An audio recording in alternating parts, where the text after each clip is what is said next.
Today, we're diving into a legal drama that really boils down to one simple but kind of messy question. What's a promise worth? Especially after you've already cashed the check. I mean, it sounds like something you'd ask a kid, right? A simple question of fairness. But what happens when we're not talking about a game? What if we're talking about a marriage, a messy divorce, and a pretty huge settlement? Well, that exact question ended up at the heart of a landmark case in India. The answer the court came up with has had ripples ever since. So let's get into the story of Arun and Sandhya Patil. To really get what's going on here, you have to understand the history. Arun and Sandhya got married way back in 1981, so this wasn't some quick fallout. They had been married for 16 years. But by 1997, things had totally fallen apart. Arun files for divorce and he cites cruelty. Now, in response, Sandhya doesn't just fight the divorce. No, she files a separate criminal case, accusing not just Arun, but his whole family of bigamy. So suddenly, you've got two massive legal battles happening at the same time, one in family court and one in criminal court. The stakes were just incredibly high for everybody.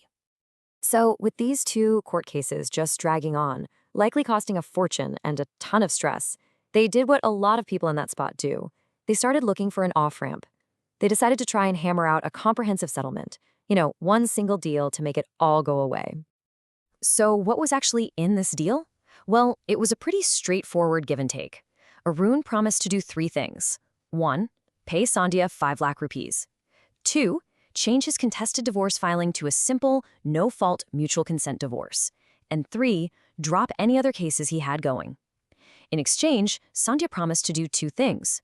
1. Withdraw that very serious criminal case, and 2. Agree to the mutual divorce. They had it all written down in a notarized agreement. This was supposed to be the end of it. And let's just pause on this number for a second. 5 lakh rupees. Back in 1997, that was a very significant amount of money. This wasn't just some token payment. It was the entire foundation of their settlement. It was the financial proof that this deal was real. And here's the thing. Arun did exactly what he said he was going to do. He paid the 5 lakh rupees in full. The record even shows it was done with 2 demand drafts. He dropped his other legal actions. And, based on this whole agreement, the court officially granted their divorce by mutual consent on August 24, 1997. So as far as he was concerned, the deal was done. So the money's changed hands, the divorce is official, case closed, right? A clean break, exactly like they planned. Well, not so fast.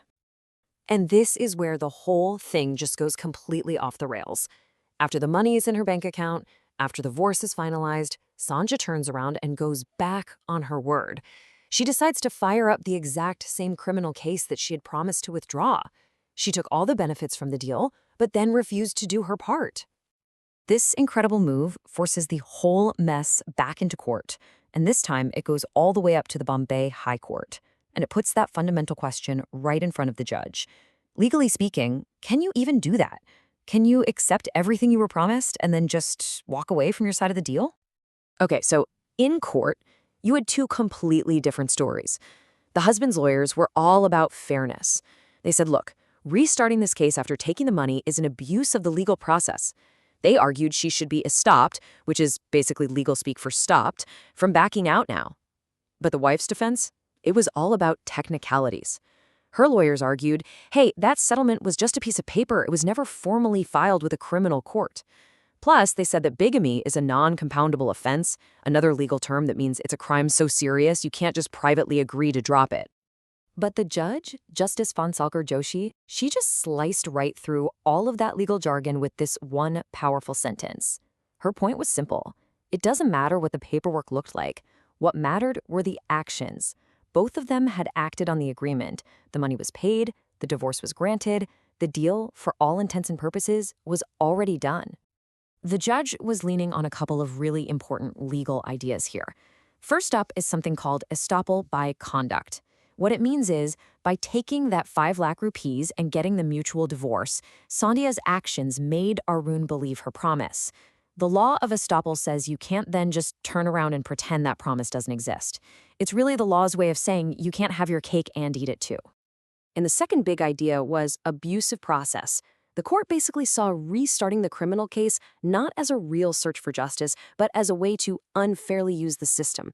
Since she'd already taken the money to settle the whole thing, trying to prosecute the case after the fact was seen as just plain harassment. So putting it all together, the verdict was crystal clear. The High Court sided with Arun Patil. It ruled that what Sandhya did was an abuse of the court's process. The court then used its special powers to stop that abuse and just quash the criminal case against Arun and his family, wiped it off the books. And this is the whole reason we're talking about this case today. The story of the Patils wasn't just about ending their own conflict. This ruling became a landmark precedent. It's been a guiding light for tons of cases since, really hammering home the idea of fairness in legal deals. So what's the big takeaway? Why is this one case from the 90s still so important? Well, because it gives real power to settlement agreements, making them something you can actually trust.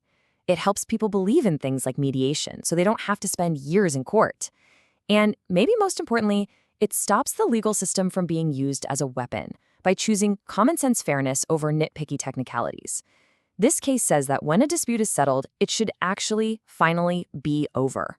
You know, in the case of Patil versus Patil, the court decided that the price of that broken promise was just too high, not just for the people involved, but for the entire justice system. And it leaves you with a final thought. In law, just like in life, some things you do, you just can't take back.